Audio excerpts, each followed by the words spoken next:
Hello and welcome back. So here we are at the end of the Formal Elements series with our final tutorial, which is going to be based around pattern. So a pattern is a repeated or irregular way in which something happens or is done.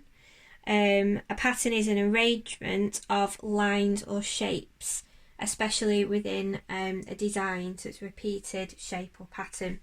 So we are going to use a page in our sketchbook, and you're going to make use of pretty much all of the materials in your pack for this activity. So to start off with, I will be asking you to lay out your page in an interesting way. So I want you to section it off. I've gone for some sort of like a sunset or sunrise kind of design here. So you've got your circle of the sun, and then I thought these look like the rays coming off it. So you need to have several sections, however you choose to create that composition, and then we're going to fill each one with a pattern and work in different materials. Okay, so you'll notice now that I have drawn a different pattern in each of the sections of my composition here. And what I'm going to do is I'm going to use a different material to apply colour or tone to each of the different sections. So to start off with, I thought it would be quite nice to use your learning from your tonal techniques and your blending techniques that we've been doing in previous tutorials, and using our sketching pencils on one part of the design. So for example, if I was to work here in this section, I could start off on this horizontal line. I could start off with my 6B, so you get your darkest of lines, your darkest of tones, and work all the way across and fill that whole section in. It just means of this demonstration, I'll just make it a little bit quicker, just to show you what I mean. So going from the dark to a 4B pencil, going slightly lighter, and you'll basically end up showing a graduation of tone through these stripes.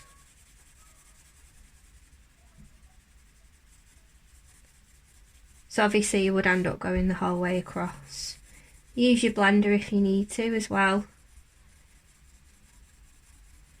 And then I might leave that one, or I could use the HB pencil for the next one to make it even lighter. And then because we're doing pattern, we can then repeat it. So you get your 6B again and work back in. So obviously I would fill the whole way across, but just for the sake of the demonstration, to make this a bit quicker, I'll just show it you to about halfway across, so you get the idea. So you start off with your dark and then go into your lighter tones across ways. So for another section, you could get your Derwent line maker pen, and you could think about weight of line and think about the mark making techniques that you've been learning as well. So often the centre of a flower, because it's like a flower pattern, has pollen. So we can use a little dot technique, stippling, to sort of give the effects of pollen. And then you could do the outline of the petal. You could draw like the vein across it as well. And think about your weights of line. And obviously then you would do that for each of the petals. Now in between the petals you could also do a pattern. For example, you could do stripes to make it even more detailed and intricate.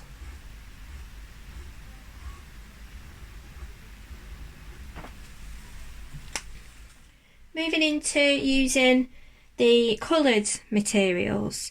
So we've got your soft pastels, and these would work better on larger areas, which is why I've done a section here with these sections which are a little bit bigger so that you can try out using these. So think about your colour theory and think about maybe you could use cool colours, you could use warm colours, you could use primary or secondary colours, or indeed the complementary colours. So think about which colours you are going to use in all of these different sections and just demonstrate your learning, things that you've learned from previous tutorials. So I'm just going to I think I'm going to look at blues and purples for this section. What I might do is start off at the top end here with the diamond shape with the blue, and then see if I can perhaps graduate that down and do a bit of blending.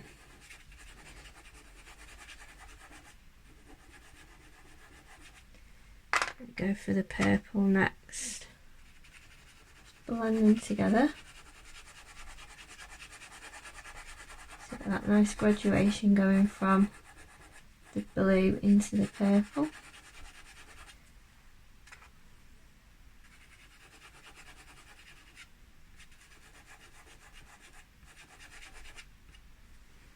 And my other blue.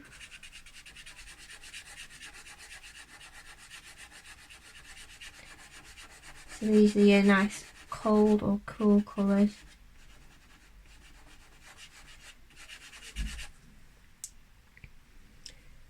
And I could use the blue to go back down to the bottom end of the diamond.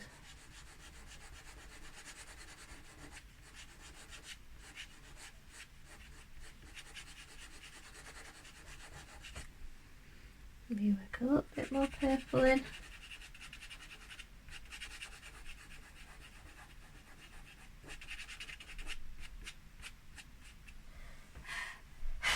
And you could do that again in the next box here, in the next diamond shape, or you could try different colours. It's up to you how you want to do that. So this is just a way of making use of each of the different materials in your pack.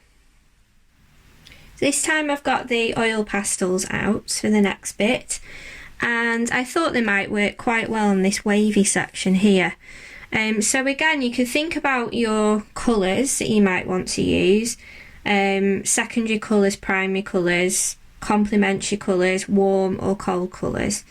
I quite like that combination of the warm colours, the red, orange and yellow. So you can use these to work into, again, the oil pastels are better on larger sections. So you can't be perhaps quite as detailed with these as you would be with like a coloured pencil. So perhaps pick out larger areas to use this material on. And I have drawn some lines in, but that's just as a guide. I thought it might be quite nice to try and achieve that blending effect that we looked at in the previous tutorial. The one where we had the spray can.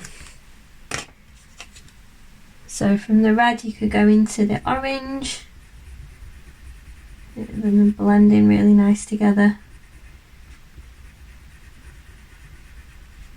So this is an opportunity for you to start to explore more use of colour and looking at the other materials perhaps we haven't touched on quite as much in the tutorials. We have been focusing a lot on drawing with the pencils and pens. So this is a real chance to express and try out different approaches. So there we have the warm colours, and obviously I would carry that on all the way down the page in that order because it's a repeat pattern. And keep it in the same order, just within those lines, try and blend the colours. You get that nice graduation, and it almost looks like fire. Very warm, those warm colours. Okay, so that's your oil pastels. Going to use the watercolour paints next. So I thought for this bit here, around the edge of the flower, it'd be quite nice to use the primary colours. So you've got your red, blue and yellow.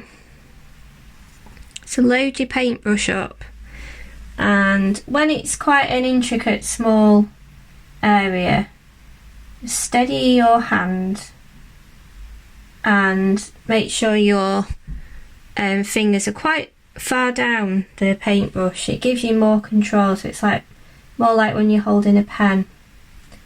And I like to sort of go around the edges and then work back into it, and if you work quickly, it blends in quite nicely. So I was going to use the primary colours for this bit. So make sure you wash your brush in between the different colours. So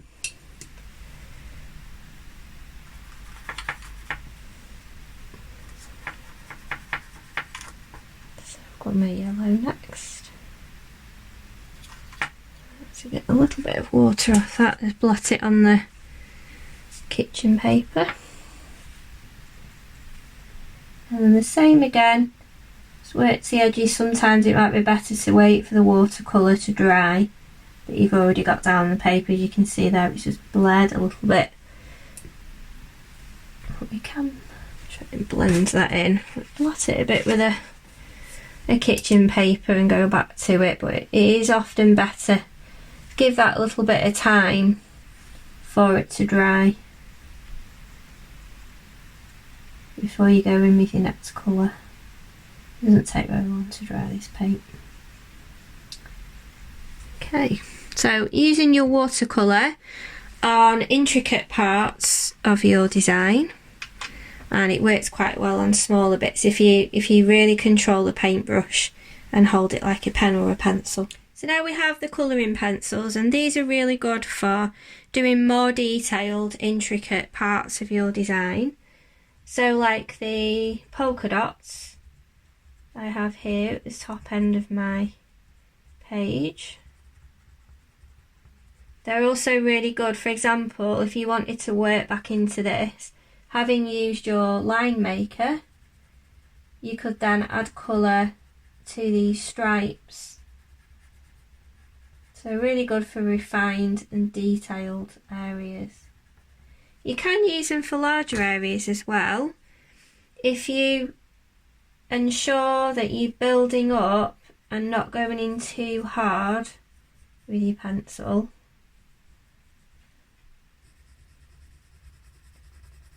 you can use that same cross-hatching technique that you learned with your sketching pencils to build up the colour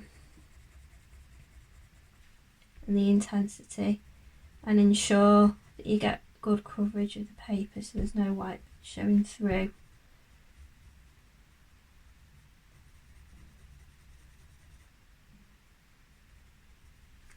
Let's try a different colour. So again with this you would be repeating the same colours as you go down in whatever order you put them on to ensure it achieves that pattern appearance.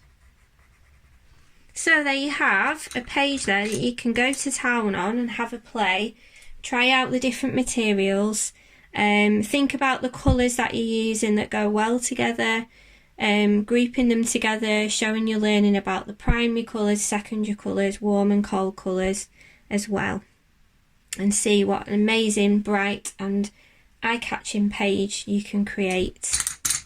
So this is the final tutorial, as I said, that was going to go into the Formal Elements range, the Formal Elements series. I'm sure that there'll be more to come in the future, so keep your eye out on the Project Ink channel, and hopefully I'll see you again soon. Okay, take care, bye bye.